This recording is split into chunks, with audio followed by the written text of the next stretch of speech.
Good morning, good afternoon, and good evening.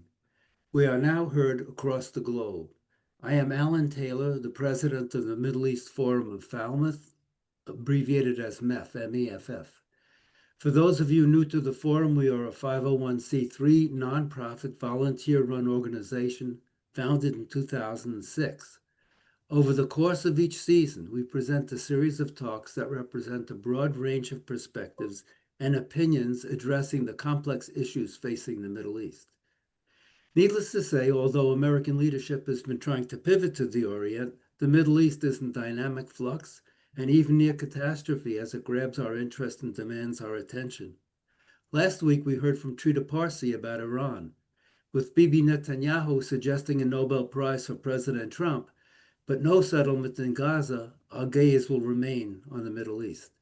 Today, we will hear from James Lindsay about another topic that is of great concern in the Israel-Palestine region, but less recognized here. Dr. Gary Jacobson, past president and member of our organizing committee, will introduce James Lindsay and describe the logistics of this presentation. Before I turn the microphone over to him, and I'm sure he'll note this again, please use the Q&A, not the chat, to send in questions, which can be sent at any time during the talk. Over to you, Dr. Jacobson. Yes, hello, ladies and gentlemen. My name is Dr. Gary Jacobson, and I am very pleased today to host a talk on UNRWA, the UN Relief and Work Agency, by Mr. James G. Lindsay.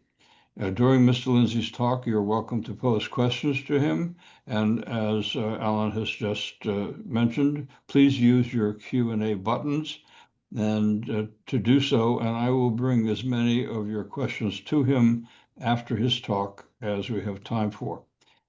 Before I introduce Mr. Lindsay, I would like to offer a few words of clarification. Mr. Lindsay will elaborate on these, but I want to alert you to this, that the UN actually has two separate refugee agencies. UNRWA, as it is called, is today's focus, and that is specifically dedicated to service for Palestinians. The other UN refugee agency is the UNHCR, the United Nations High Commission on Refugees, and it is for service to refugees globally, except for Palestinians, and it often refers to itself as simply the UN Refugee Agency. So when you hear or read about the UN refugee work, other than in the Middle East, you're most likely hearing or reading about the High Commission on Refugees. And when you hear or read about UN refugee work in the Middle East, Gaza, the West Bank, East Jerusalem, Jordan, Syria, and Lebanon, that is most likely UNRWA, United Nations Relief and Work Association, that is being referred to. And it is UNRWA that you will hear a lot about in a few moments. Now for our speaker.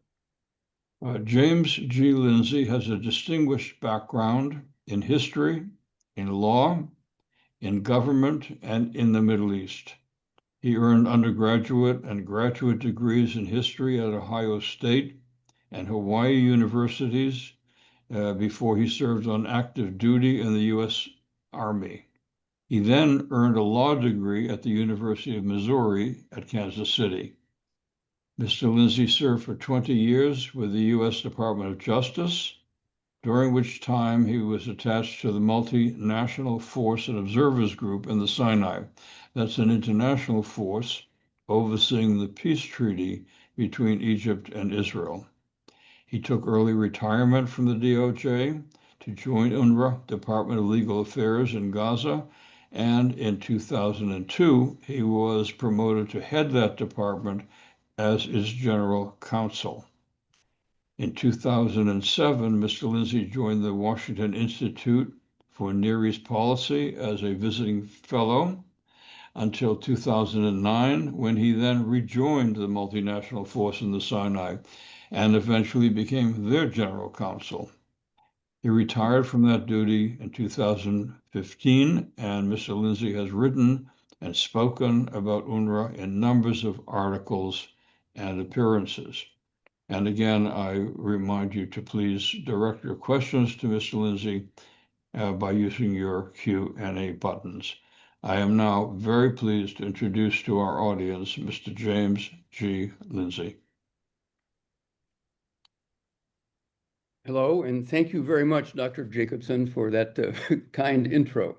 And thanks to all of you who are already have joined this Zoom session for your interest in the Middle East and for your curiosity about UNRWA, otherwise which would not be here. UNRWA, its full title is the United Nations Relief and Works Agency for Palestine Refugees in the Near East.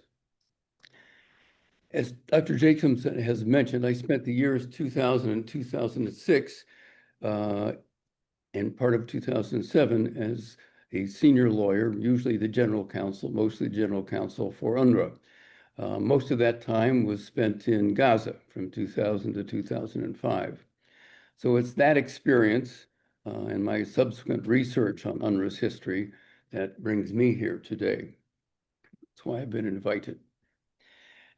To start with, the question would arise, why should you, as members of the Middle East Forum, be interested in UNRWA?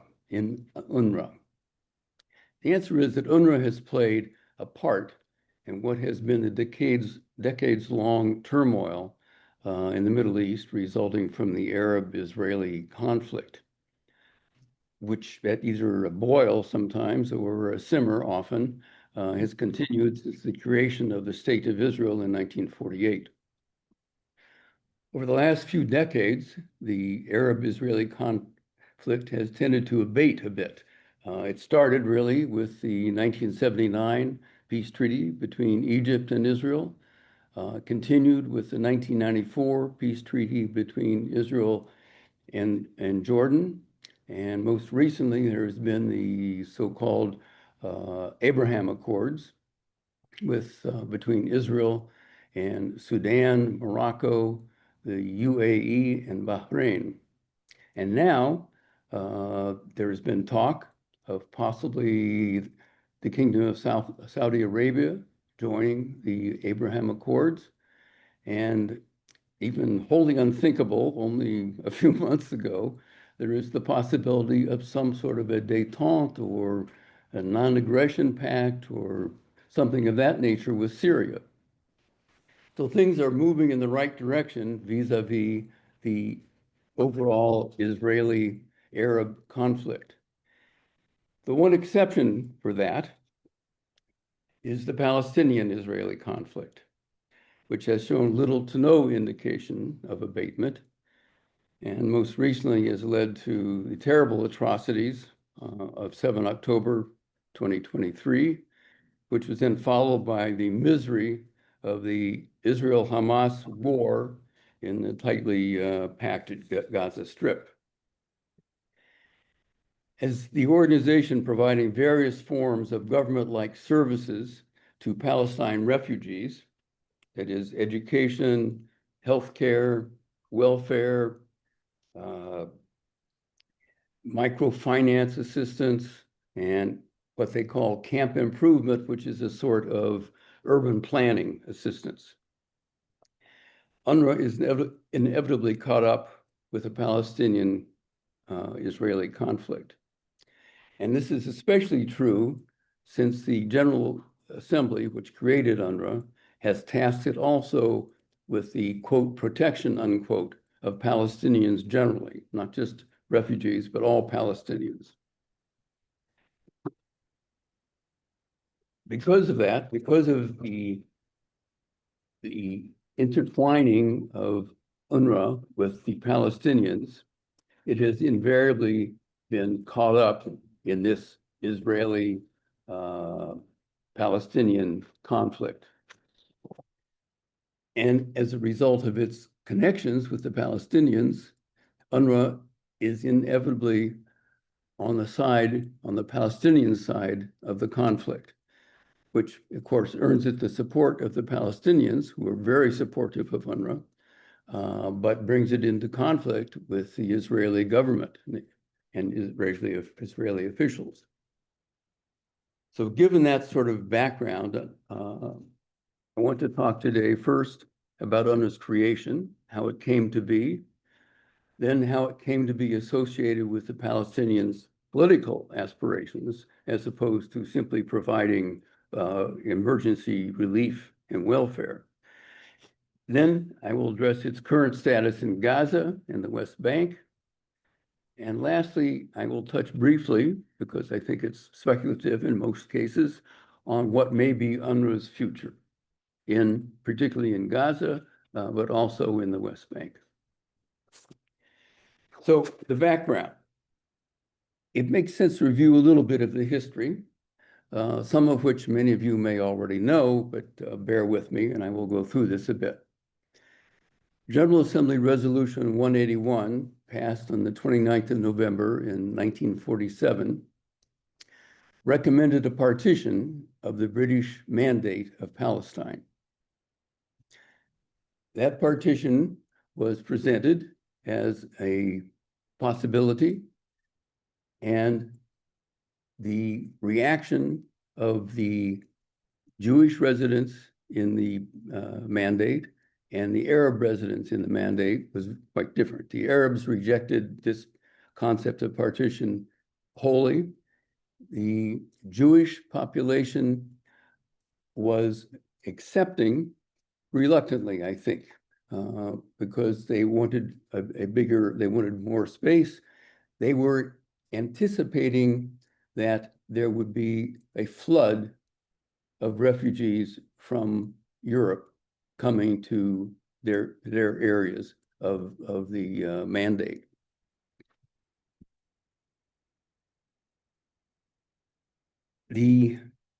Immediately after this proposal was made, essentially what happened was there was an outbreak of a civil war in the British Mandate of Palestine.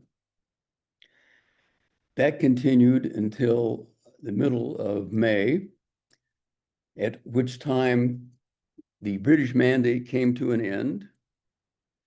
The Jewish population declared the state of Israel, and the armies of the surrounding Arab countries, Egypt, Jordan, Syria, Lebanon, and also Iraq, invaded on the side of the Arabs in the Palestine Mandate.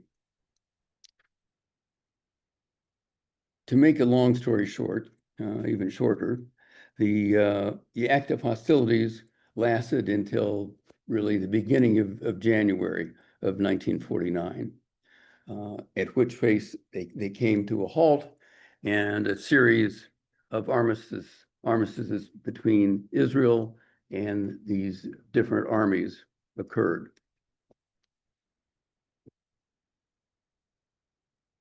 Meanwhile, the war had created hundreds of thousands of refugees, almost all Arab, but not entirely. There were also Jewish refugees from this war. During the war, relief was provided to the various refugees by NGOs, notably the International Committee of the Red Cross, the League of Red Cross Societies, and the American Friends Service Committee. So after these hostilities came to a halt, drifted to a halt really in January, the UN created a new organization called the UN Relief for Palestine Refugees. It's the UNRWA, United Nations Relief for Palestine Refugees. That was created at the end of January 1949. In December of 1949, after almost a year of the UNRPR being in existence, the UN decided to establish a new refugee organization. This is the United Nations High Commissioner for Refugees, which Dr. Jacobs had mentioned earlier.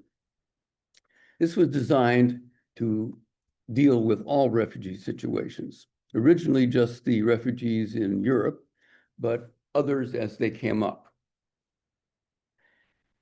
So one would assume that the United Nations Relief for Palestine Refugees would be subsumed into this greater organization, the UNHCR, at some point.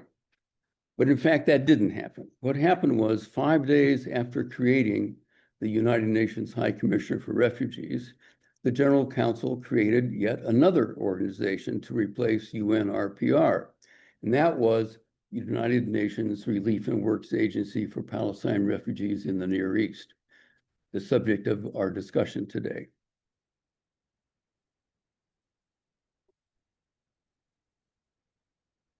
The organization that was created for the Palestine refugees was supposed to start work on the 1st of April of 1950.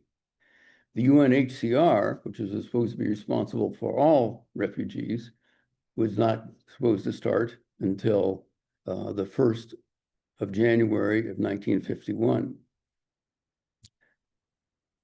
But when, in fact, the United Nations High Commissioner for Refugees did start, it was specifically excluded from responsibility for the Palestine refugees.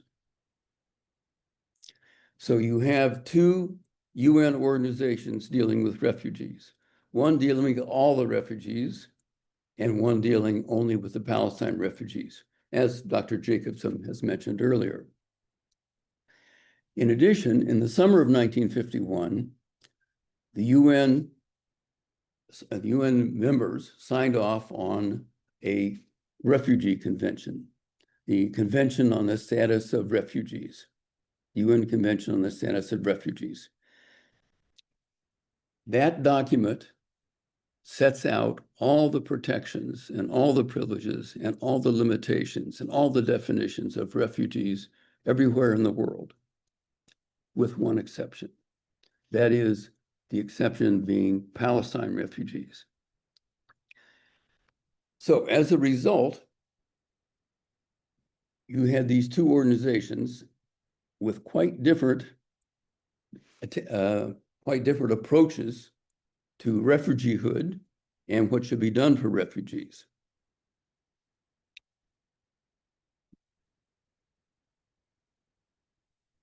So wholly independent of UNHCR, UNRWA was able to create its own definition of a Palestine refugee and to choose those services that it wished to provide to the people it designated as Palestine refugees. So what did UNRWA do? Firstly, after some back and forth in 1951 and 1952, when UNRWA was really more focused on immediate emergencies, that is, preventing refugees from dying of starvation or exposure to the elements, and also to its credit, trying to rationalize its refugee roles because there were duplications, there were non-existent people. They were doing their best trying to organize that. But UNRWA settled on a definition of a Palestine refugee. They had only two requirements, two minimalist requirements. The first one was that the person had to be a resident in the former Palestine Mandate for at least 2 years before the 1948 war. And secondly, the person had to have lost his home, his or her home, and means of livelihood. In addition to qualifying as a Palestine refugee, though, such a person, in order to receive services from UNRWA, that is relief, that person had to be in need. In other words, it was not everybody can come, it was you had to be in need. Over the years, though, and culminating in a formal change of the criteria in 1992, the need requirement was dropped, which, of course, greatly expanded the number of persons entitled to UNRWA services. Its need was no longer a requirement. Secondly, UNRWA's minimalist requirements to qualify as a Palestine refugee meant that persons who would be excluded from being refugees everywhere else in the world under UNHCR and the United Nations Convention on the Status of Refugees could in fact still be Palestine refugees. For instance, the 1951 Convention on Palestine, on the status of refugees, specifically excludes refugee status from those persons who accept citizenship in another country. In other words, you can't be a citizen of a country and at the same time be a refugee. You are no longer a refugee once you're under the protection of your country of citizenship. UNRWA has ignored this reality, which has led to the situation where some 2 million or so Palestine refugees, amounting to about 30% of UNRWA's claimed total of 6.5 million refugees, are in the oxymoronic status of being citizen refugees. If the UN's Convention on Worldwide Definition of a Refugee were used for Palestine refugees, 30% of UNRWA's Palestine refugees would be off the books immediately.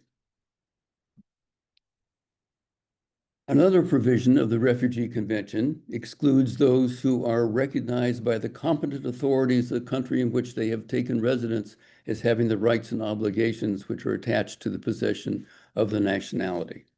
Essentially, and most importantly, this means that they are not subject to being deported or expelled. That provision would seem to apply to underdefined Palestine refugees who are in what is now, at least, the widely recognized 147 out of 193 UN members state of Palestine. So that's another 2.5 million refugees who, under the UNHCR, would almost certainly not be refugees. And that provision might also apply to the refugees in Syria, which is about maybe 400,000 or 500,000 compared to the ones in the West Bank and Gaza, which are about 2.5 million. In sum, UNRWA's eliminating need as a criterion for providing services, and it's creating its own definition of a refugee, have led to a huge increase in the number of its beneficiaries, including persons who are not in need and who are not considered refugees by the Worldwide UN Refugee Convention. In addition, UNRWA has what I mentioned earlier, the protection mandate. As I noted above, the 1967 war brought the West Bank and Gaza under Israeli control, and UNRWA began acting as a protector of Palestine refugees and Palestinians in general, for instance, protesting demolitions of Palestinian housing, starting, and then in addition, that's after 67, but from 1982, the General Assembly specifically charged UNRWA with the protection of Palestine refugees. And by mid-1980s, there was increasing difficulties between the Israeli authorities and UNRWA. For instance, kids or adults would throw things, would throw rocks and stuff at the Israelis, and then they would flee into an UNRWA organization building, a school or a healthcare center or something like that. And the Israelis would often pursue them. The UNRWA protested this bitterly, and it made more and more difficulties between bad blood, really, between Israel and UNRWA. Moreover, as you can imagine, organizations tend to identify with their beneficiaries and against those who oppose their beneficiaries.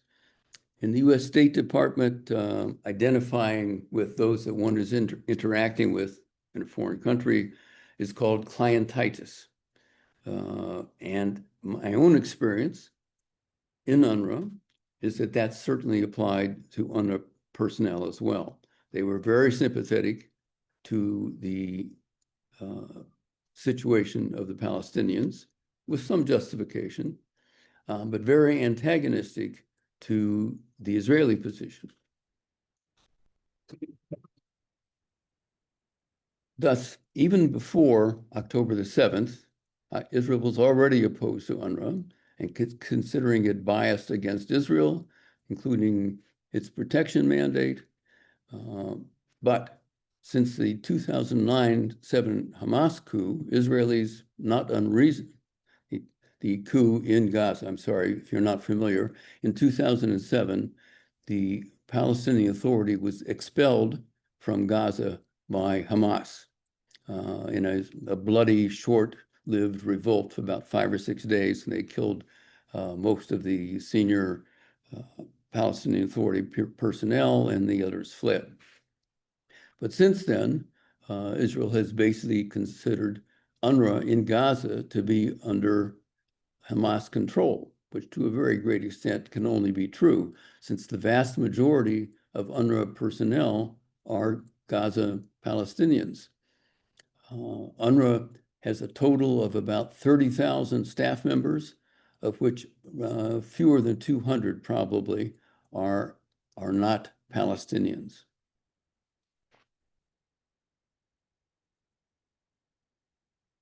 As a real result of this lack of trust between UNRWA and Israel, Israel often voted, often alone, against renewing UNRWA's mandate. Moreover, UNRWA was resistant to any sort of reforms. In general, it was resistant to almost any reform, but I want to point out 2 reforms that UNRWA was resistant to and where the failure to reform has been particularly harmful. The first one is the failure to vet its employees, either upon hiring or even after they've been hired. This lack of vetting likely had some part in the fact that, as Israel set forth in January of 2004, there were members of UNRWA who participated in the atrocities on the 7th of October. UNRWA has argued that it lacks capacity to do investigations, but it has no policy against hiring Hamas members. When I was in UNRWA, the Commissioner General once made a statement to the effect, I don't remember the exact words, but saying, I know that we have Hamas people working for us, but I don't see that as a crime. Most recently, I think it was March maybe of 2024, the Undersecretary for Humanitarian Affairs in the UN, the one level below the Secretary General, stated, we don't see Hamas as terrorists. We see them as a political party. Words to that effect. I mean, he has since retired, but that sort of mindset is not unusual in the UN. Moreover, while UNRWA said, well, listen, we send our lists of employees to the Israelis for them to look at. That was true, but they never sent the ID numbers. So what you got was a list of long names like Muhammad, or something like that, and Israel's not really able to identify those people. It was only when this was pointed out to UNRWA by the Colonna, when the Colonna report came out. Colonna was a person appointed by the Secretary General to look into and investigate UNRWA after the accusations that it had participated, some of its staff members had participated in the October 7th atrocities. It was only when this investigator, Colonna, raised this subject that UNRWA suddenly decided to start providing IDs.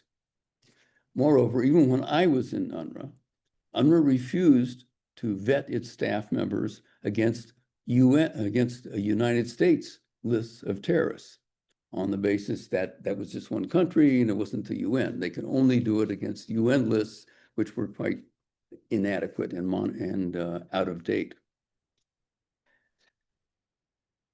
The other area in which great harm has been done is the incitement in UNRWA textbooks. According to many reports, and I don't read Arabic, so this is secondhand, there appear to be at least some anti-Israel, anti-Semitic, anti-peace, pro-jihad type material in UNRWA textbooks. Indeed, UNRWA has admitted as much. So why not remove it? UNRWA's view is that the local government demands that it use local textbooks, which simply means they don't have the guts to say, no, we won't do it, and that it needs to prepare students for government high schools, because UNRWA does not generally provide education beyond elementary level. But that doesn't make any sense, because the material that we're talking about is minimal. It does not have to be in there.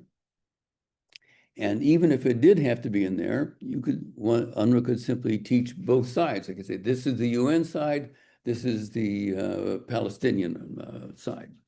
But they chose not to do that. They do say they provide remedial material to offset that. But the truth is, you have to ask yourself, particularly in Gaza after 2007, with Hamas in charge, those teachers are on a ground level teaching. Above them are principals, above them are district education officers, and above them is the field education officer. All those people are Palestinians.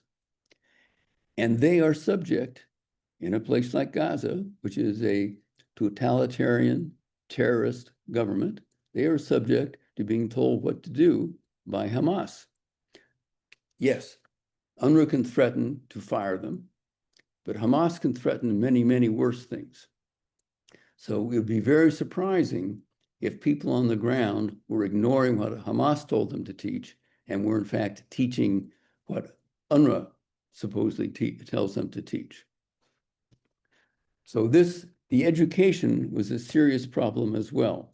And even the minimal requirement to remove some of these things from these references, the anti-Semitic and anti-Israel and pro-jihadi materials, was rebuffed. After January of 2024, when Israel first accused the UNRWA staff of having participated in October the 7th, Israel has become more vehement in its opposition to UNRWA. The videos posted by the attackers and the security cameras in the attacked communities provided significant evidence. Israel eventually identified about 19 that was able to say who had actually participated. And of those, UNRWA investigators confirmed that 9 of them could well have been involved. And those people were supposedly fired. But as we mentioned earlier, it's quite possible that there were hundreds and hundreds more of people working for UNRWA who were Hamas people, because UNRWA made no effort not to have Hamas people working for them. What actions has Israel taken to end operations in Gaza and the West, to end UNRWA operations? Well, after the January revelations, UNRWA took an increasingly hostile attitude toward UNRWA and began pushing the UN to use other agencies to work in Gaza. For instance, the World Food Program, which provides food aid, and the World Health Organization, which provides health aid. The Secretary General of the UN instructed other UN agencies not to cooperate in providing aid that UNRWA was no longer allowed to provide. So the reasoning apparently was that it'd be better for Gazans to lack food than for them to have food delivered by somebody else, meaning UNRWA was no longer being functional. In October of 2024, Israel passed 2 laws, providing in essence that UNRWA could no longer be present in any way in Israel itself, and that there would be no Israeli government contact with UNRWA elsewhere, meaning, for instance, that there would be no visas for international staff to get into Israel, Gaza, or the West Bank. And more specifically, that in East Jerusalem, which had been annexed by Israel and was part of Israel, UNRWA could not operate at all. There was a deadline of 30 January for the people to leave Israel proper, East Jerusalem.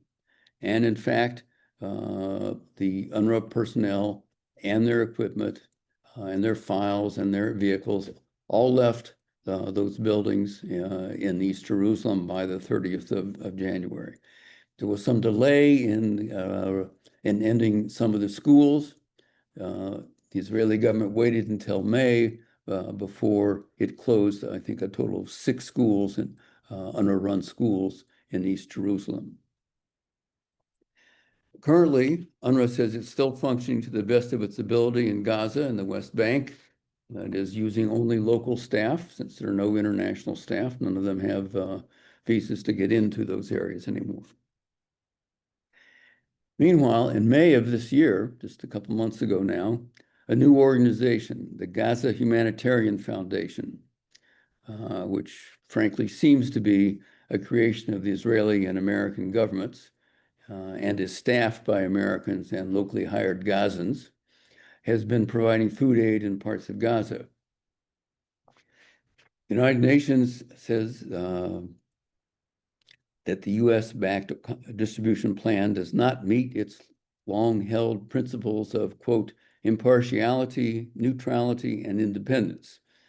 And there have been reports from Hamas, echoed by the UN, that Israeli soldiers providing security for the Gaza Humanitarian Foundation have fired on Gazans approaching too close to them, and that people have been killed or wounded.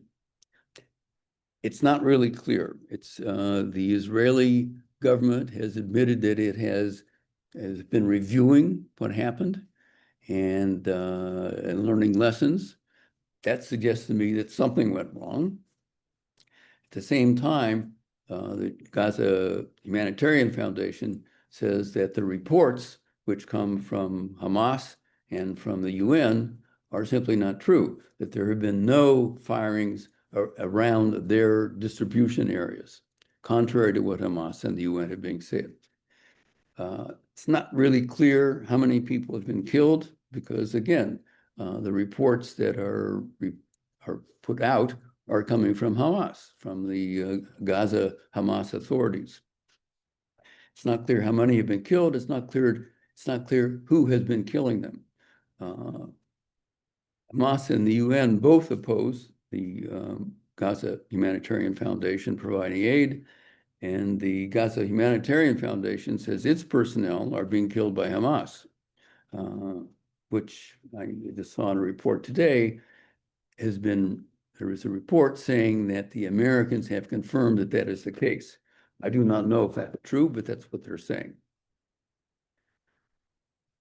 Also, one of the issues in this just last week's Hamas-Israel negotiations for a ceasefire and release of Israeli hostages and hostage bodies was this delivery of aid.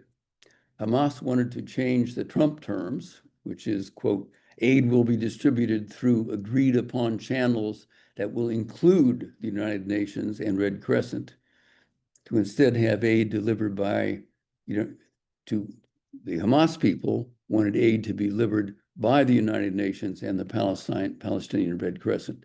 They didn't want them to be included. They wanted them to be in charge.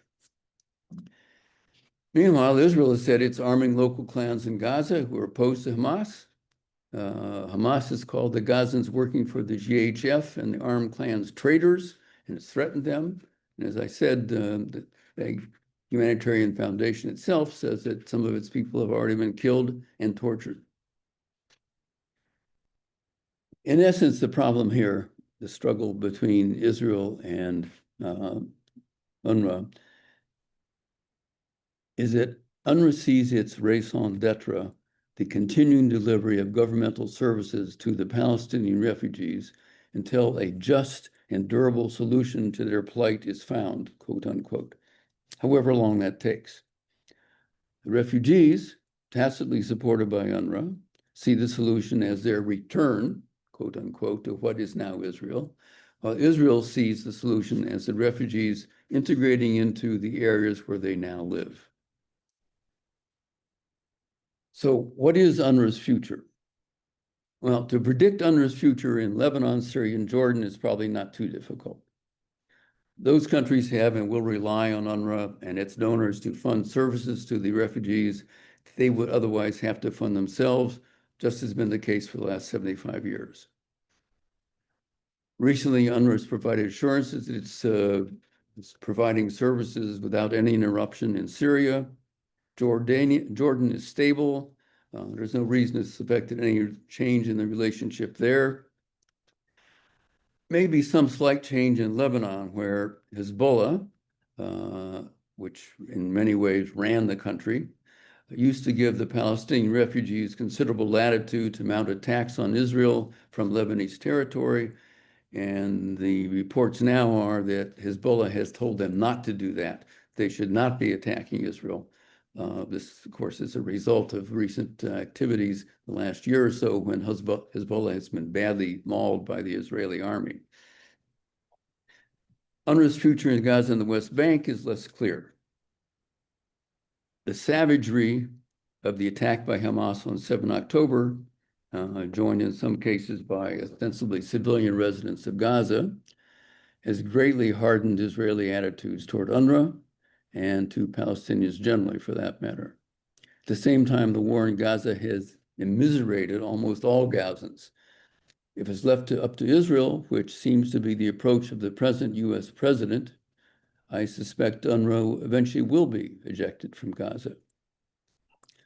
Probably UNRWA's best hope to remain in Gaza is to continue its campaign painting any proposed replacement, such as the Gaza Humanitarian Foundation, as lacking, as I mentioned, impartiality, neutrality, and independence, while it waits for a new US president. As for UNRWA's presence in East Jerusalem, I suspect UNRWA will not be returning, whether under the present Israeli government or any foreseeable, likely future Israeli government. Lastly, the West Bank is less predictable, in part because UNRWA is less likely to have been so deeply infiltrated by Hamas due to the ruling PA's hostility to Hamas, and in part because Israel, despite frequent raids on Hamas targets in the West Bank, is just too engaged in Gaza to spend the necessary effort to eject UNRWA from the West Bank, at least not now. But if they are successful in removing UNRWA from Gaza, it might use whatever tactics worked in Gaza to remove UNRWA from the West Bank as well. With that, I thank you for your attention. I look forward to any questions, and I look forward to the question and answer section. Thank you very much. Thank you, Mr. Lindsay. There are a number of questions, and I will try to consolidate them so that you can respond in several groups. One of the sets of questions has to do with the fate of the Palestinians, particularly in Gaza, and somewhat in the West Bank, with a lessened or absent UNRWA. Do you believe that the Gaza Humanitarian Foundation is filling any or some of that gap? And what is the fate in terms of housing and food in Gaza and the West Bank? I didn't catch the last word. Housing and what? Food. Food. Well, the situation is not good, obviously. Gaza is a war zone and has been a war zone for not quite 2 years yet. Food in war zones is not easily acquired. The people in Gaza have had a terrible, terrible, terrible time.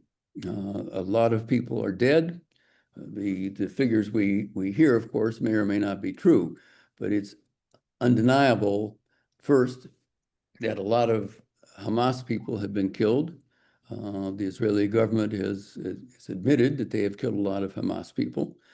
And it's inevitable that in a war, particularly a war where it is a quasi-guerrilla war, it's not a fixed peace war, you're not exchanging artillery, civilians are going to get killed.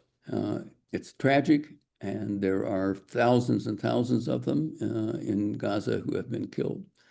I don't know what to say to that. That is the nature of war. As the American general once said, war is hell, and it is hell. In terms of food, the Gaza Humanitarian Foundation puts out statistics of how many millions of meals it has passed out. What happens with those meals, I don't know. Whether or not they're confiscated by Hamas at some point, I don't know. Hamas has obviously harassed people who are working for the Humanitarian Foundation. And if Humanitarian Foundation says that they've killed them. The number of meals that the Humanitarian Foundation is passing out is certainly not enough for the entire population of Gaza. Whether or not they can ramp up is another question. The reason that you have the Gaza Humanitarian Foundation is the lack of security, and that's the main thing. The objective of the Gaza Humanitarian Foundation was to distribute aid, but to avoid it falling into the hands of Hamas, which in the past has been seizing food aid and selling it on the open market. In terms of housing, the Gazans are in terrible, terrible condition. I've seen estimates of huge amounts, 70%, 80% of the housing stock being destroyed. People have been moved repeatedly. It is a war zone, and when they're moved by Israeli instructions, the Israeli objective is to avoid killing them when they're in the business of trying to kill or capture Hamas people. And it's terrible to think of people for 2 years moving from tent to tent, carrying the tents on their backs or on the backs of their donkeys. It's a terrible, terrible situation. I think that our audience is aware of the difficult and anguishing circumstances, but we appreciate your perspective. A whole group of questions, Mr. Lindsay, has to do with your own career and your position. So can you let us know a little bit about the recommendations that you made to the United Nations body on changes that you thought you would like to see? What the response was, and how do you understand that response? That's one set of questions, and was that related to your leaving UNRWA? So that's one set of questions about your own career. And secondly, about this, your work with the Washington Institute. Was this in any way, and this is a quote, related to your being a part of Israel lobby? The final question about your own career has to do with the relationship of your work in Gaza in the observational capacity on the Egyptian Israel peace, and did that have any relationship with your perspective on UNRWA? A lot of questions, but all grouped to Mr. Lindsay? I'll try. I'll try to answer some of those, and the ones that I forget, please remind me. There are at least 4 different areas there. The one that struck me, of course, was whether or not I'm a member of the Israel lobby. I don't work for Israel. I've never worked for Israel. Uh, I don't have any connection to the Israeli government. I have testified. One time I testified to a Knesset committee once about UNRWA. But I can't think of any other connection I've had to the Israeli government. My opinions are my own. They're not always positive toward Israel, because Israel is, it's a government, and governments do things that most of us might not approve of sometimes. You asked if some of the things that I had recommended to UNRWA, when I left UNRWA, when I was in UNRWA, I mentioned things. They were not received positively. The way I would usually get something done in UNRWA that was not anti-Israel was to point out that some of the positions that the Commissioner Generals were taking would leave them open to criticism from Israel, and that it would make them look bad. That was the best I could do in terms of actually having an effect. Of course, when I left, and I did more research on UNRWA, and I thought about it more, there were a number of areas that needed work.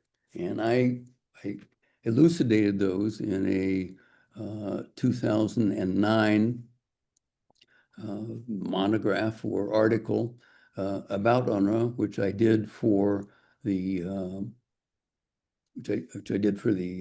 institution, the Washington Institute in Washington. My experience in the MFO and observing the interaction of Egyptian and Israeli military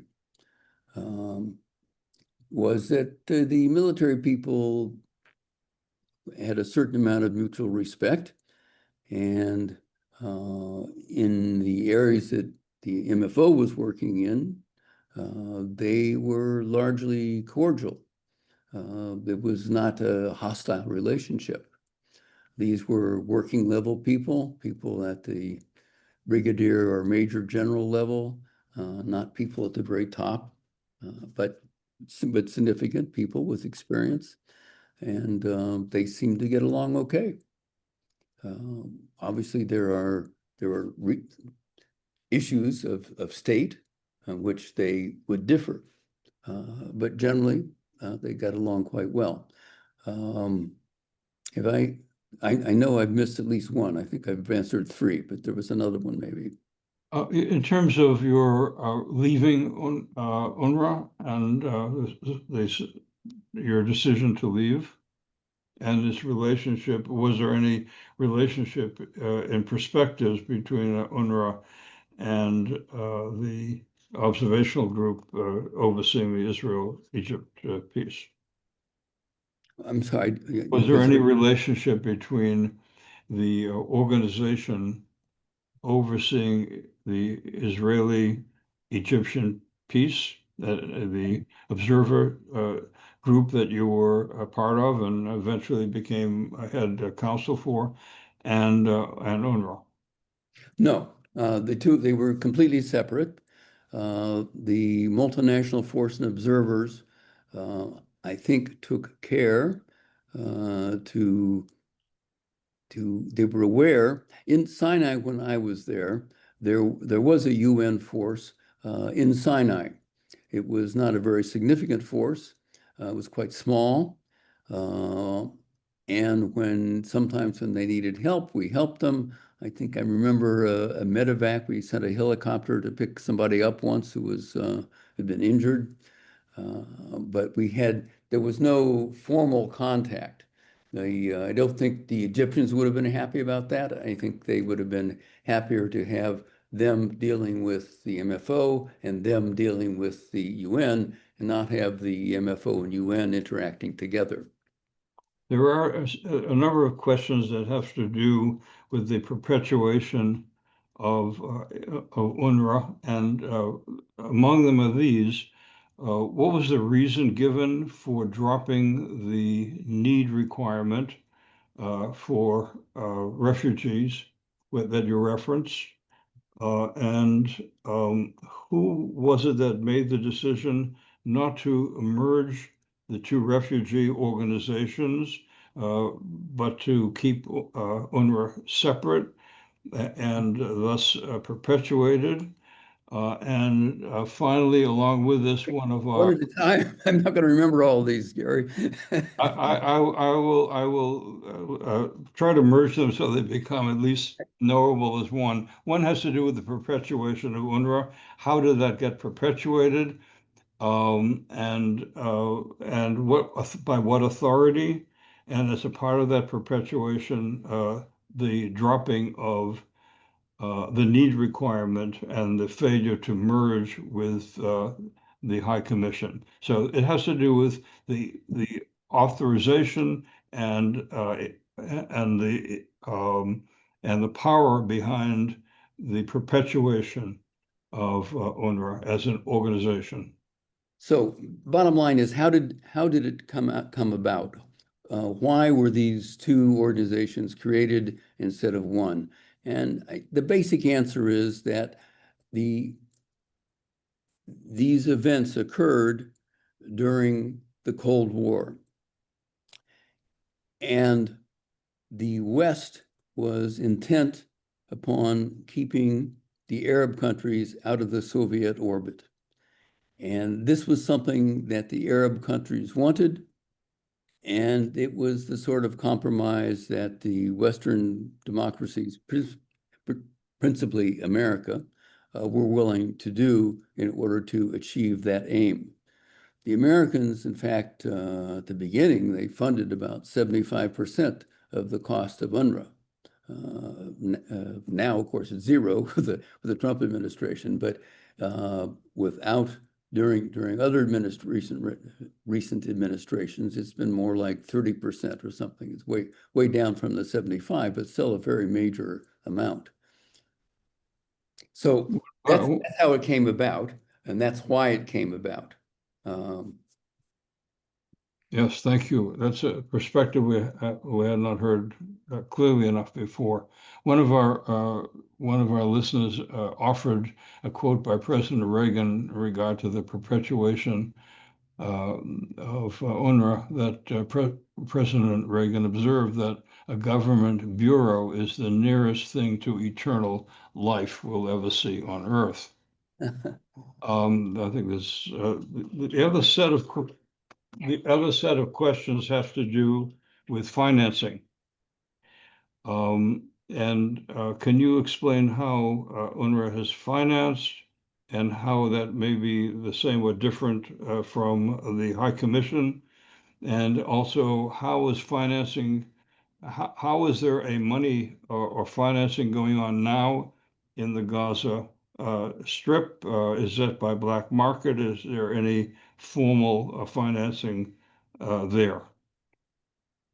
Well, are we talking about the financing of UNRWA, or are we talking about? There are two questions. One has to do with the financing of the organization, UNRWA, and the High Commission.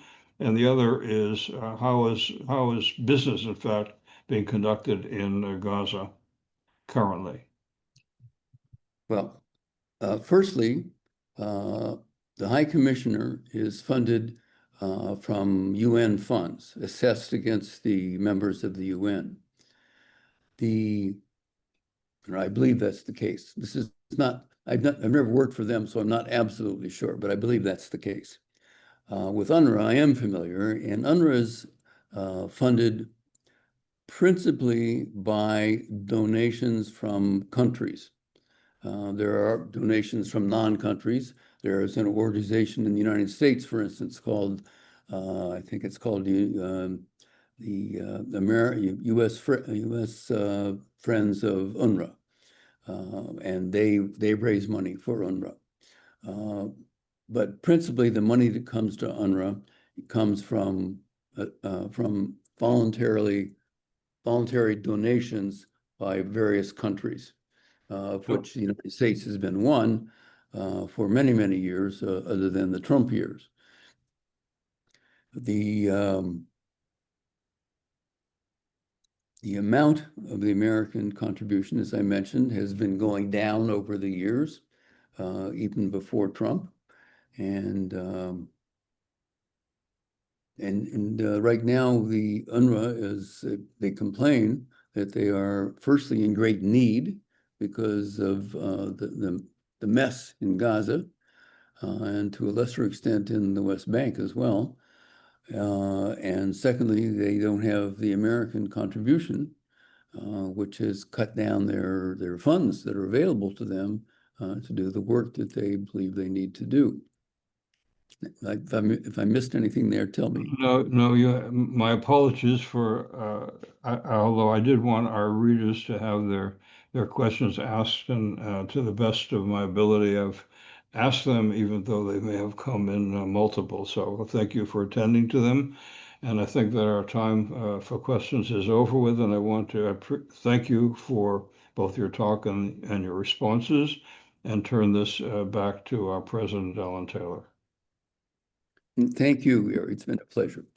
Well, we're so grateful to you, Mr. Lindsay, for taking the time from your schedule, especially at this turbulent time, to be with us this afternoon and for helping us to understand the relationship between Israel, the Palestinians, and the UN.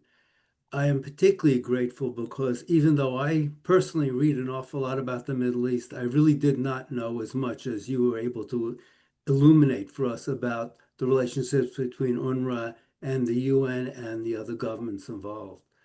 So we're grateful for your in-depth analysis and the precision of your presentation and the insights we gleaned that enable us to be better and more active citizens here in the UN. So as I promised the audience earlier, we have a fabulous list of highly topical lectures for the rest of the season. Our next talk will be by Dr. Stephen Cook, who will speak about U.S. Middle East relations. So we'll sort of continue this discussion in many respects. Then Sarah Badur will speak about Jordan, a crucial, if less celebrated partner in the Middle East. The final talk will be by Asli Adintaspas on Turkey. And I'm sure that between now and August 24th, when we hear from Asli, there'll be a lot of action that'll involve Turkey as well. So these topics are highly topical. These talks will be highly topical. And if we could have the last slide, which you now have, I'd like to point out to the audience that you can go to MEFF.world to register for future talks and to access the recordings of recent talks and to make donations that enable us to continue these lectures free of charge. Remember that MEFF is a volunteer organization and we rely on your support to provide these free lectures. Send us feedback and suggestions if you'd like for future speakers via infomeff.world, that's infomeff.world@gmail.com. And once again, I'd like to thank Mr. Lindsay for sharing his deep understanding.